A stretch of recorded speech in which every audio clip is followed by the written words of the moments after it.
Busisa, I think you represent Busisa, the do you want to sector jump that in we are there? talking about. Yes, I think Riitta is right in a lot of ways, Trevor.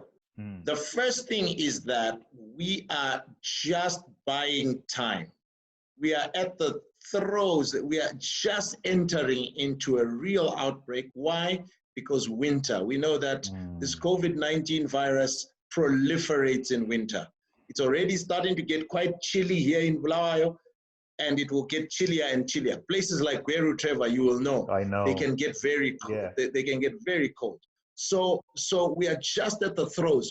All this is just giving us time to get facilities ready, but also to get behaviors ready. And to train ourselves for when this thing is at peak, where a lot of people in the city are infected. We estimate anywhere between 4,000 to 6,000 people may get this virus and test positive. Once those people are in the city, and we want to flatten the curve, the issues you raise of behavioral change has to be really, we're just getting time to practice and to look at context. Places like Makokoba, yesterday we were distributing food in Juve. Here in Bulawayo, we had a donation from Seedco. As you know, Trevor, this initiative just doesn't look at the biomedical side, but we have a group chaired by Dr. Lindiwe Majele that looks at the social and economic factors and impact, and which is within our mandate as a registered private voluntary organization to say that a lot of people are going to be affected, and probably we'll come to that later. But to the issue of physical distancing, as Dr. Riitta has educated us to say, it's not social. We can be socially connected, but physically we need to maintain a distance that doesn't allow for transmission to take place. And I agree with that. But well, Busisa, you raised the point. Let me hold you there. The behavioral change that you're talking about, and with these numbers that you're raising, Busisa, pretty frightening. What does that mean on a day-to-day basis? God forbid we don't get there.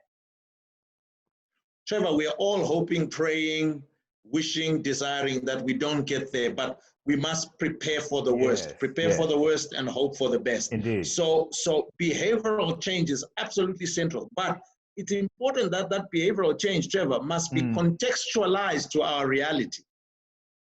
Bulawayo does not have sufficient running water at this point in time. So telling people wash hands is academic for some people. It's an idea. But they don't have enough water to drink. So let alone talking about washing of hands. So these are some of the realities that we then have to address, and why we got close. Trevor, you were asking what motivated. It's looking at these gaps and saying the messaging that's coming out of places that have had this pandemic earlier than us have got a different context. And our workers, our colleagues, our families are at risk because the person who works with me here at this factory, that may be their reality. How do we change the message and make sure that, so we have issues, Stanbic has come through, they are sinking some boreholes in the city to try and at least help the situation.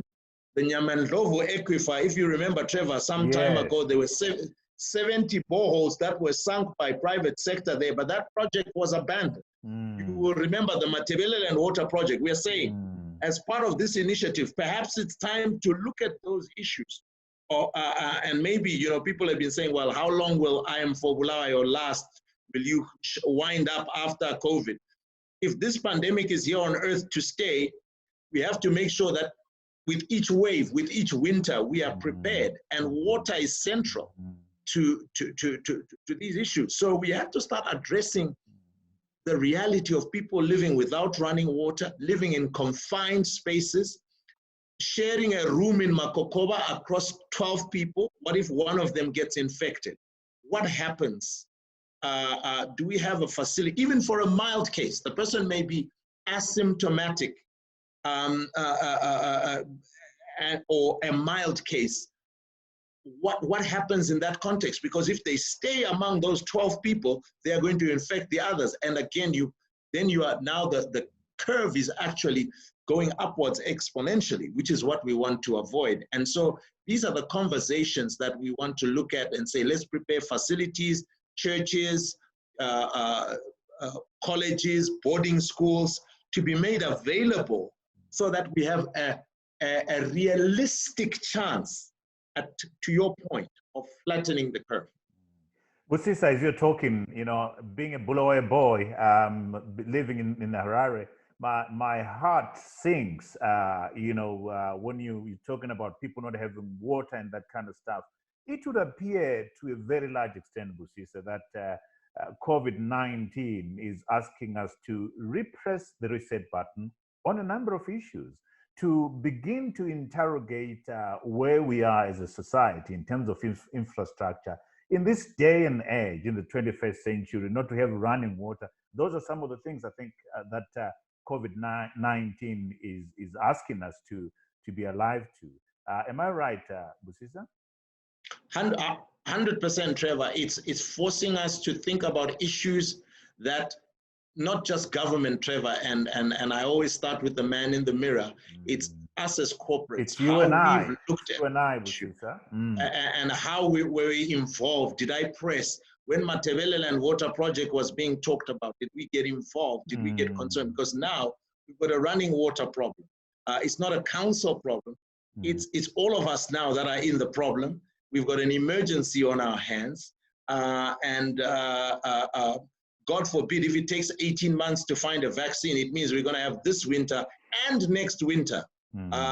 So it's important to get ready, using our context and looking at what assets, what resources we have, what projects have been worked on. Like I say, this Nyamandlovu one, I'm saying to the corporates, let's revisit the issue and get those boreholes. Some of them are now broken down. I think there's only 3 or 4 that are working out of 70. We need to revisit that issue and make sure that that is a functional setup, so that we've got running water. Like you say, Trevor, it's an indictment on all of us that a city in the 21st century, the second capital of a republic, has a large chunk of its population with no access to running water. Now in the rural areas, Trevor, because people are sparsely populated, you don't have sanitation issues when you don't have running water. But in a city context, running water is absolutely key. Essential. Yeah, this is all very sobering, both Busisa and Riitta. It's very sobering, and it requires all of us to concentrate our mind in terms of how to resolve it. Busisa, let me come back to you now about what has been the response from the society, from the diaspora, point number 1. Point number 2, if I'm sitting in London, New York, Australia, watching you right now, what are the things that you'd say are the 3 most important that the public ought to be responding to and supporting for Bulawayo fighting against COVID? Thank you, Trevor. So we are dealing with first of all, context is always important. We are dealing with a country that has a lot of negative publicity out there.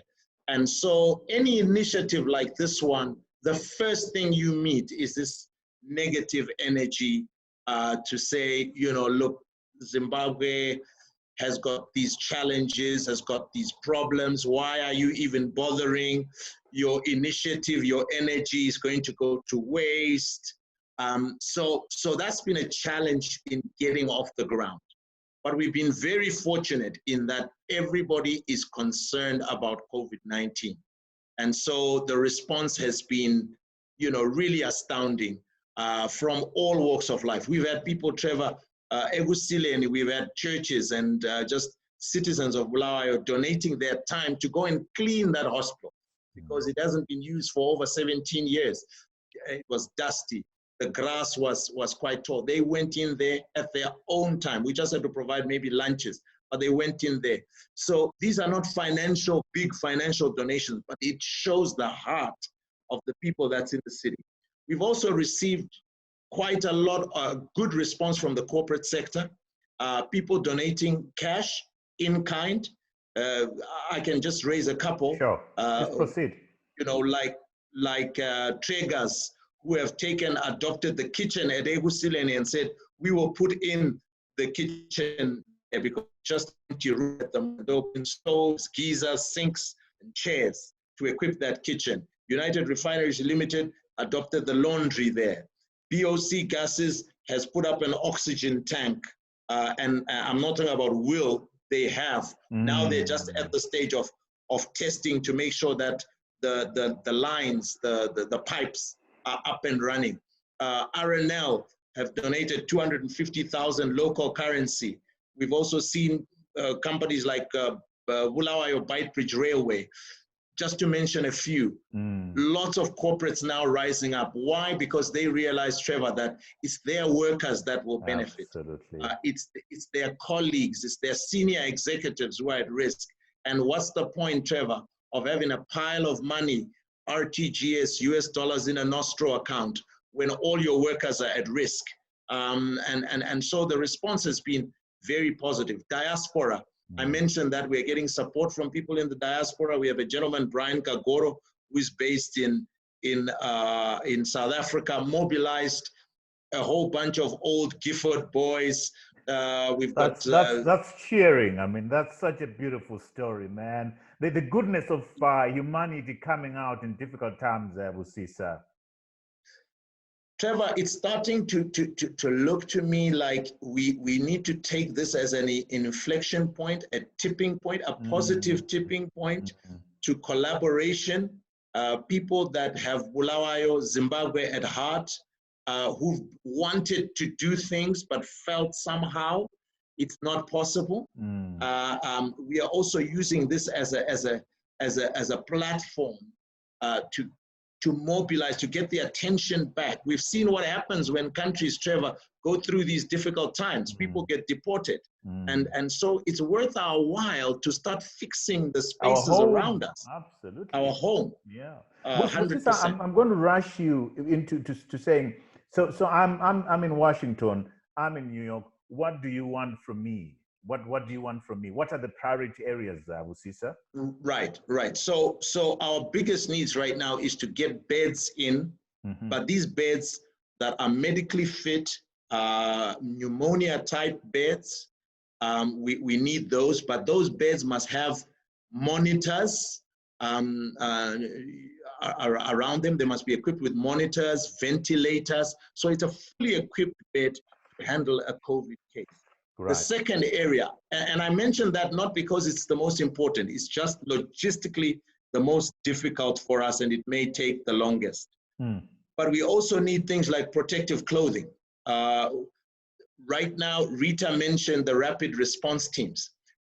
We've known of clinics where somebody suspected of COVID walked up to a clinic, but the nurses were afraid to receive the person because they did not have the protective clothing. And here I'm talking about level 3 clothing, which is your gown, your apron, your gloves, your N95 masks, your helmets that protect the caregiver in an environment of infection.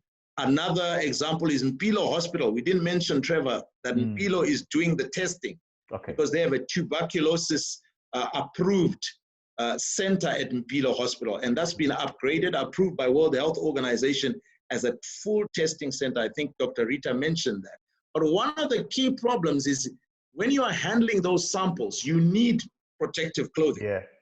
So PPE, Trevor, if you are sitting in New York, send us PPE, connect us to people that can supply us with PPE for good value, because one of the challenges we're meeting is people have heard about this initiative, Trevor. They're sending astronomical coats, and high prices, and yet we want the opposite. So we stretch our dollars, and so we need protective clothing. We need ambulances that are designed for a COVID type situation in extreme cases. We have a few private ambulances, but we will need some that are dedicated to COVID, also equipped with mobile ventilators and so on, to be able to handle these extreme cases, to evacuate people from their homes. Those are the kinds of things I know, Busisa, you're also looking for dialysis machines. Am I right? correct, Trevor, and Dr. Riitta is probably better positioned to talk to this, but we move over to you, Dr. Dhlodlo. Dialysis machines, why dialysis machines? If you could just explain, and what else you want to receive from people in the diaspora and indeed from the local community supporting IM for Bulawayo fighting COVID. Thank you. I'm happy to fill in, though our chairman, Busisa, is very articulate. He has sucked in all this medical information right. through all these meetings. Anyhow, let me just mention that and reiterate once more the statement that Busisa has made earlier, that majority of persons who end up getting COVID have a mild presentation of the disease. It may be so mild that they don't even have any symptoms or signs of it. And this is probably something like 80 to 85% of the people with COVID. This is very good news because we've been talking about people dying. And luckily that is, and hopefully remains still infrequent. So from the remaining 15 to 20%, perhaps another 10 to 15% have a moderate disease. In those cases, they benefit from hospital care. But the hospital care doesn't have to be of high degree, doesn't have to be intensive care level care. They just need normal hospitalization with possibly oxygen through a mask, IV fluids, and antibiotics. Okay. And then the remaining 3 to 5% get the very severe form, very aggressive manifestation of COVID. So much so that these people are unable to breathe and they need a ventilator. And therefore we are looking for any number of ventilators, 100, 200, any number is very welcome, with the accompanying oxygen saturation monitors and other medical equipment that goes with ventilators. Now, coming through that long retort to the question about the dialysis machine, some persons who had this severe form of disease have a multi-organ response to the virus, and it can affect their kidneys, and to get over it, they require kidney dialysis. And that's why we have included dialysis machines into the list, into our wish list. We don't need many of them. And I think we have some capacity in this regard already existing here in Bulawayo, but just to be on the safe side, we would like Ekusileni in particular to be equipped with this type of items. You were asking for suggestions of other commodities and consumables that we may need. Yes. I think we need to think about intravenous fluid giving, sets, syringes, needles, the basics which are required in a hospital and clinic setup. We need antibiotics to cover persons in hospitals with perhaps bacterial infections. And we need, of course, cross training of healthcare workers to deal with patients who are acutely ill, unable to breathe, isn't it?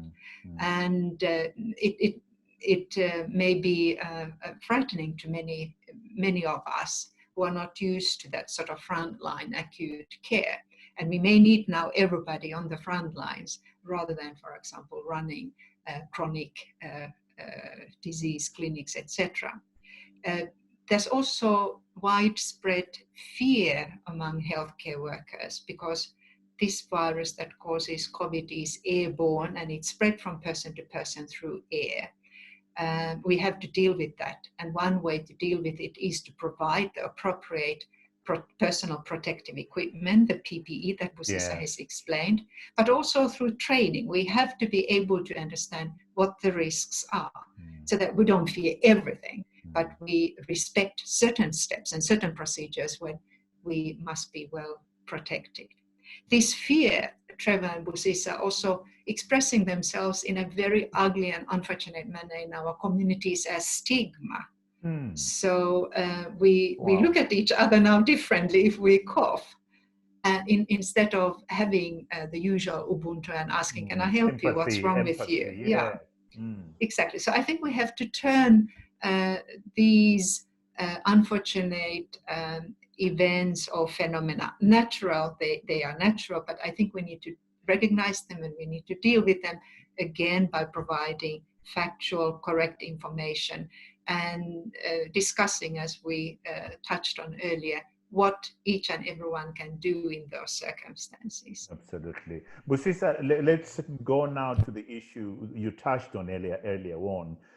Those masses of our compatriots coming from South Africa who have been sources of cash transfers, particularly to the region in Bulawayo and Matabeleland. Those cash transfers with them in Bulawayo right now have ceased. Point number one. Point number two, the Malaichas, who were a source of food coming from South Africa, that line of food supply has just been cut just like that. What's the situation regarding food supplies and cash transfers within the region that I Am for Bulawayo Fighting COVID is operating? Trevor, it just introduces another phase to the vulnerabilities that the city will face. A lot of child-headed homes, a lot of homes where both parents are in South Africa, sending money to the grandmother who's looking after the children. That's a very normal design here. Or a wife who remains with the children and the husband is in South Africa sending money on a monthly basis. That is a common template, a common picture here. Now with the South African lockdown, there are challenges. We know that a lot of people working in South Africa, Trevor, were not registered, were not working. So when they're not physically at work, no income comes to them. So this puts a lot of families in distress. Trevor, we estimate that up to 160,000 families in the city are vulnerable. Wow. Or at poverty, below poverty levels. Of that 160,000, 50,000 is in extreme poverty. And so those numbers, Trevor, are likely to increase in the city. And with those vulnerabilities which you mentioned, that cash transfers are no longer coming through. Yeah. So families that were marginal now fall below that poverty datum line. So this is a big challenge. Again, I'm saying to the medical professionals that whilst we are protecting ourselves from COVID, we are creating other vulnerabilities of malnutrition. We know a lot of people are diabetic. We know a lot of people have HIV. So are we not exposing them to risk now with these other societal seismic changes to incomes, to poverty, and so on? So it's a real big issue, Trevor, that you are raising. Then food supply. South Africa, as you say, has been the source. I mean, people were sending food directly. I'm glad, though, Trevor, that a few of us insisted that we need some local manufacturing capacity. Absolutely, absolutely. And today, if I'm calling you from a cooking oil factory that we reclaimed from the rubble and brought it back, there would be, I don't know where Bulawayo would be getting its cooking oil, including myself. So I'm glad we stuck it out, and there are millers that have come up in town. So on basics, fortunately, Trevor, and we are currently doing an exercise with the Confederation of Zimbabwe Industries to profile a basket, and donors are coming in to say for 16 items, we are going to give cash transfers to that, for that, so that you can look after these vulnerable families. It is a welcome intervention, but I think, again, Trevor, it takes us back to, we need to relook at how we design ourselves, how we design our cities for a world that may have more of these, whether it's a supply chain shock, it's a pandemic, or another vulnerability that right now we cannot imagine. Just like 2 years ago, we could not imagine a pandemic of this magnitude. But we need to design ourselves intentionally to be food secure as a country, to be food secure in terms of production capacity within cities, in case intra-city movement is limited for whatever reason. And these are higher level, and perhaps when you introduced me, you welcomed me as the chairman of ZIDA. At that level, we need to be thinking of the style and the structure of development, and make sure that we proof it for climate, for pandemics, for supply chain disruptions, and so on, and have local manufacturing capacity. And I'm glad that we still have a remnant of that still left in the country to build on and expand for scale and make sure that we are food sufficient and we have import substitution. Absolutely. Time to, again, I'll use this word again, press the reset button, reindustrialization, ask ourselves tough questions about infrastructure, health delivery, water reticulation, and that kind of stuff. Busisa, you did hint that people are saying Zimbabwe is in a terrible state. Why are you helping and that kind of stuff. But I know you've set up a trust, Busisa, to give people confidence that their donations are going to be handled properly. Do you want to talk briefly about that? Yes, thank you, Trevor. We have registered as a private voluntary organization under the Private Voluntary Organizations Act, Chapter 1705, and we are registered under that. And so we are bound, we are duty bound to behave in a particular way at law. We have also equipped this trust with bank accounts, a Nostro account and an RTGS account. We are working on World Remit, Western Union, and the other one is called Send It To, working with our colleagues at African Banking Corporation.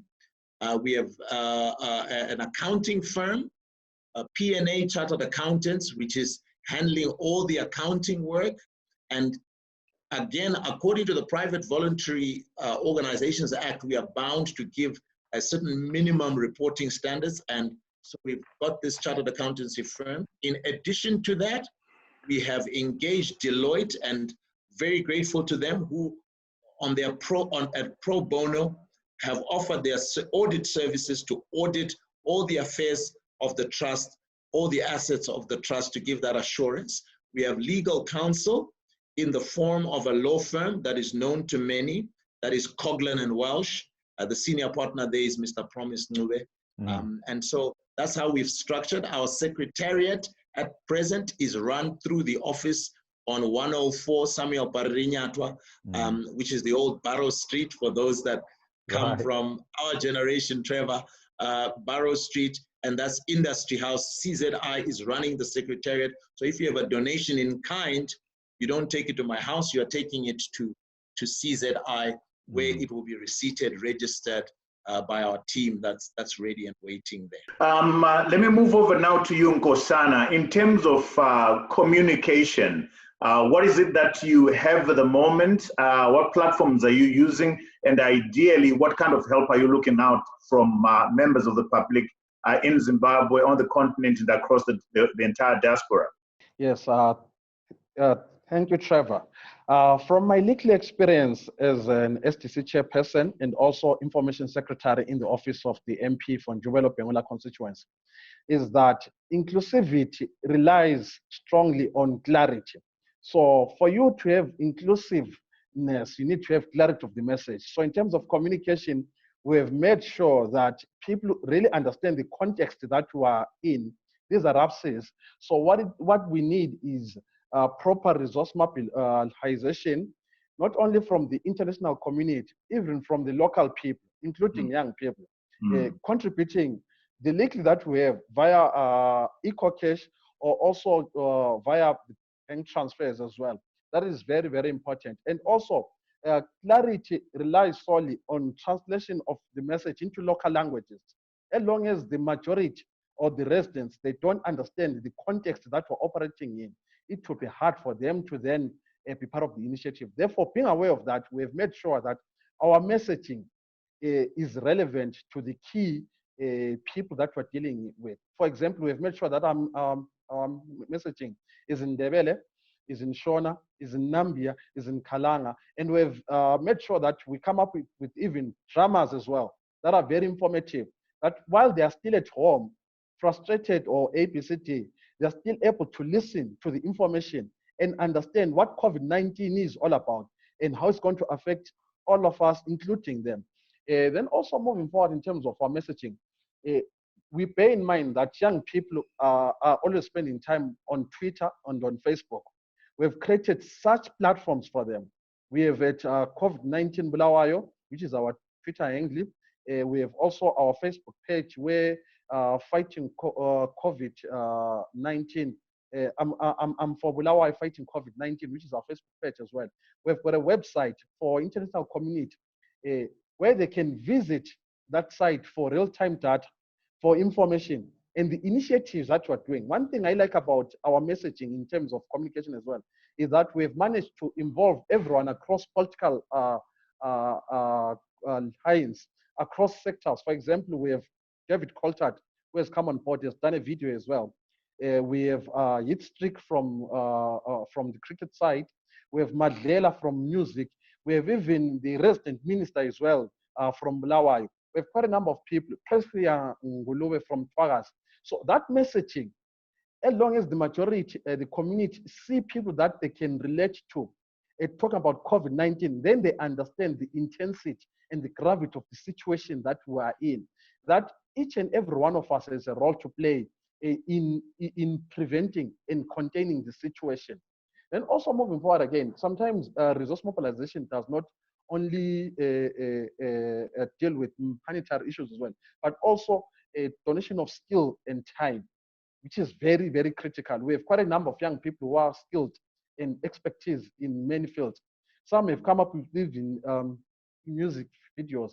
We can check, for example, Madlela. We can check, for example, Pabarat has released a new video, which is which includes COVID-19 messaging. While young people are listening to music, they're also understanding the COVID-19 message, which is very, very, very important. So from our end, clarity is very, very important. As long as messaging is done in a contextual manner, our people, our residents are able then to comprehend the message. Also moving beyond the residents, we have done radio programming. Amakosigas in India, they have come on board. We are happy that last week on Friday during launch with a Twitter discussion, Samu Helisochuma and the Bulawayo curator made sure that our conversation was trending, that people were aware of what's taking place. Because at the end of the day, messaging has to be inclusive. People must understand that this is not only about private sector only, it's about non-government actors, those involved in churches, those involved in civil society, those involved even in community initiatives. So our messaging evolves around that as well. And of course, Nkosana, COVID-19 is non-partisan. What message do you have for young people watching you right now, admiring what you're doing and wanting to get involved? Where would you want to get them involved? My message to young people is that we may learn of the past heroes. Our duty today is to become the architects of the future that we want. And the future that we want is under attack from COVID-19. So let's pull together our resources, close ranks, close gap, work collective. If you have a skill that you feel you can contribute, you can get hold of us.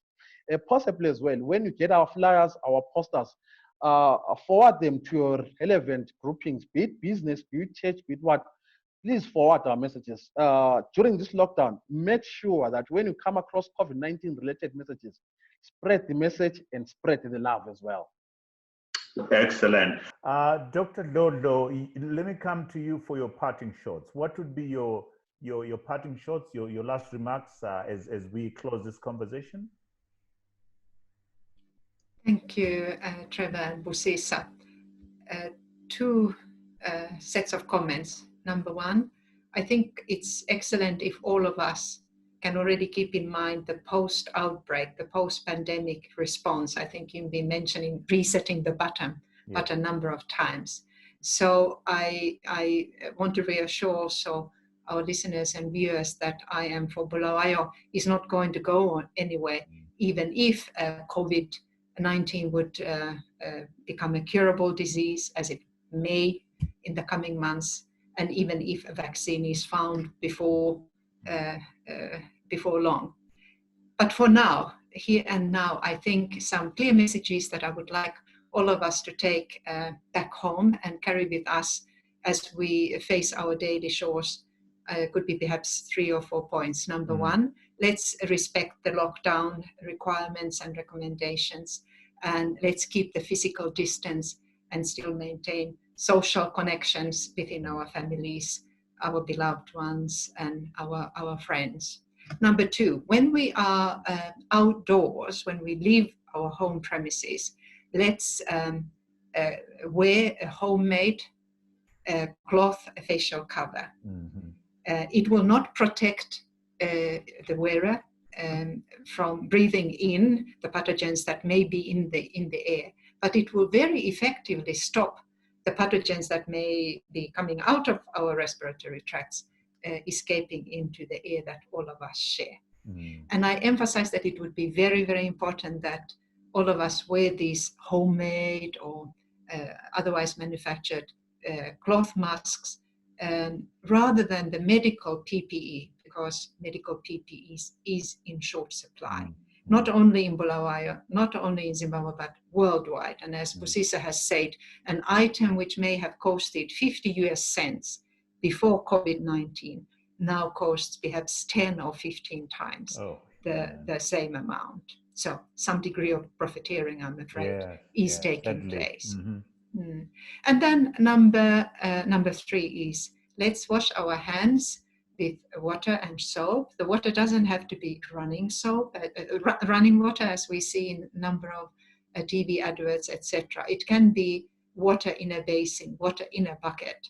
And we can then use that water, for example, flushing our toilets, because we are water shortage area. Anyhow, I trust that Bulawayo residents will cope with this, because we have coped with having little water for decades, and we know how to manage our lives with limited quantities of water. So let's also respect the City Council's water rationing recommendations in this regard. So these 3 points will keep us safe. And if one suspects that one could have COVID, let's not rush to the hospital or to the closest clinic. Let's telephone those numbers that have been distributed, which are answered in the City Council's call center, where we will then be advised what our next steps should be. Thank you, Riitta. Busisa, I mean, the frightening thing that you did say, you know, it's going to take between 12 and 18 months to find a vaccine, and we pray to God that we manage to flatten the curve, as it were, and contain this thing. What would be your parting shots, Busisa? My parting shot, Trevor, would be, number one, let's come together. It's time to come together. Let's support. Number two, every form of help makes a difference. There is no help that is too small. There is no help that is insignificant. Whether you have money, you have time to give, you are a retired healthcare professional, you have a skill that you can contribute. Let's think around how we bring that help collectively as a city to organize it for our defense and to preserve the city. And then thirdly, I want to reach out to our brothers and sisters in the diaspora. We need your help. We are counting on you to send us whatever help you can. Thank you to those that have already pledged themselves. In the NHS, we have a lot of our daughters and sons in the National Health Service in the UK, and we received pledges from colleagues that are there. We want to encourage more and more assistance, and remember that when Bulawayo is done, or where we have enough, more than enough, we will share it with other centers. My colleague, Dr. Riitta Dhlodlo, has been fantastic at reminding us that there are there's Wange, there's Mapisa, there is Cholocho, there's a whole region. And these health facilities, yes, we are getting them ready for COVID, but remember, once we upgrade them, they will be good enough to help with other ailments. So it's a once in a lifetime opportunity for all of us to look at our health facilities, our health situation, upgrade it for ourselves, for our families, and for future generations. Thank you, Trevor. Absolutely. Thank you. Powerful closing remarks there, Busisa. It does appear to me that if we handle this crisis with single-mindedness, there could be a silver lining here. And I'll go back to that word again of pressing the reset button, because the crisis is forcing us to look at the way we live, who we are as a society and as a people. And I like the way you're saying, you know, it's time for us to come together. There's no way we can rebuild Bulawayo or Zimbabwe if we don't pull together. So sadly, we lost young Nkosana Mazibisa. Hopefully with technology, I'm hoping that we'll be able to do something and get him back into the conversation when we do the final work. So Dr. Riitta Dhlodlo, Busisa Moyo, thank you so much for a very insightful conversation. I think that will help quite a lot of people understand the challenges that Bulawayo and the surrounding provinces faces. But also I'm praying and hoping that the people in Zimbabwe and out in the diaspora who do watch this show will come in and support the noble effort that you've started. And indeed, that both you and Riitta have pointed out that I Am for Bulawayo Fighting COVID might be an institution that's going to last for longer than COVID itself. So thank you so much for participating in this conversation. Allow me to close by addressing our viewers all across the world, in Zimbabwe, on the continent, and in the diaspora. Thank you for watching. Thank you for supporting I am for Bulawayo Fighting COVID-19. Bulawayo needs you, whether you're from Bulawayo or you're not from Bulawayo. Zimbabwe needs you to support the country get back its infrastructure, its human capital, and fight this faceless enemy, this pandemic that's ravaging across the country. So remember, In Conversation with Trevor is a weekly show. Do join us. And so that you don't miss out on these quality conversations, please subscribe to In Conversation with Trevor. Press this little red button here so that you get notification every time we have a new show. Until next time, cheers to you all.